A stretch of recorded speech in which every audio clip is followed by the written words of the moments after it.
Palakkad ICICI bank മാനേജരും ജീവനക്കാരുടെയും സമയോചിതമായ ഇടപെടൽ ഉണ്ടായതുകൊണ്ട് മാത്രം 61 ലക്ഷം രൂപ നഷ്ടമാകാതെ രക്ഷപ്പെട്ട ഒരമ്മയാണിത്.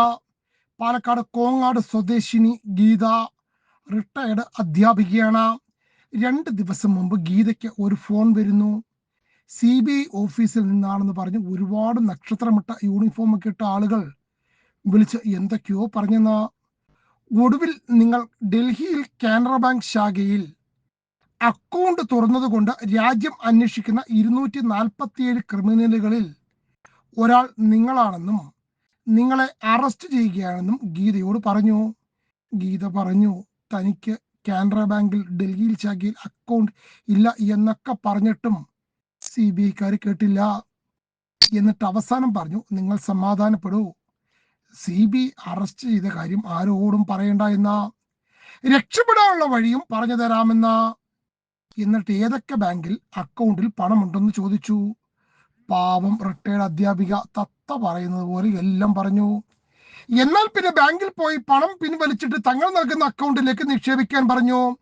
അതിന്റെ അടിസ്ഥാനത്തിൽ ഏറ്റവും ദൂരെയുള്ള പാലക്കാട് ICICI ബാങ്കിലേക്ക് ഗീത ആദ്യം എത്തുകയായിരുന്നു. 61 ലക്ഷം രൂപ ഫിക്സഡ് ഡിപ്പോസിറ്റ് കിടന്നത് പിൻവലിക്കണമെന്ന് ആവശ്യപ്പെട്ടു.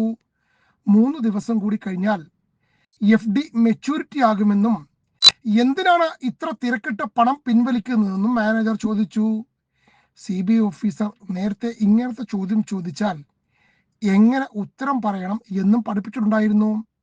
ഭൂമി വാങ്ങുന്നതിന് വേണ്ടിയാണെന്ന് പറഞ്ഞത്. സംശയം തോന്നിയ ബാങ്ക് മാനേജർ പാലക്കാട് സൈബർ പോലീസുമായി ബന്ധപ്പെട്ടു. സമയോചിതമായി ഇടപെട്ട സൈബർ പോലീസ് ബാങ്കിലെത്തിയപ്പോൾ ശരിക്കും ഗീത ഭയന്നു. CBI അറസ്റ്റ് ചെയ്യാൻ എത്തിയതാണെന്ന് വിചാരിച്ചു. പാവം. ഒടുവിൽ CBIയിൽ നിന്നുമല്ല, വ്യാജ CBIമാരെ പിടിക്കുന്ന പോലീസുകാരാണെന്ന് പറഞ്ഞപ്പോഴാണ് ഗീതയ്ക്ക് ആശ്വാസമായത്. ICICI ബാങ്ക് ജീവനക്കാരുടെ ഇടപെടൽ ഇല്ലായിരുന്നെങ്കിൽ ഗീത ആയുസ്സിൽ സമ്പാദിച്ച മുഴുവൻ പണവും വല്ലവരുടെയും അക്കൗണ്ടിൽ എത്തിയേനെ. എന്തായാലും പാലക്കാട് ICICI ബാങ്ക് ജീവനക്കാരെ എത്ര അഭിനന്ദിച്ചാലും മതിയാകില്ല, ഒപ്പം സൈബർ പോലീസുകാരെയും.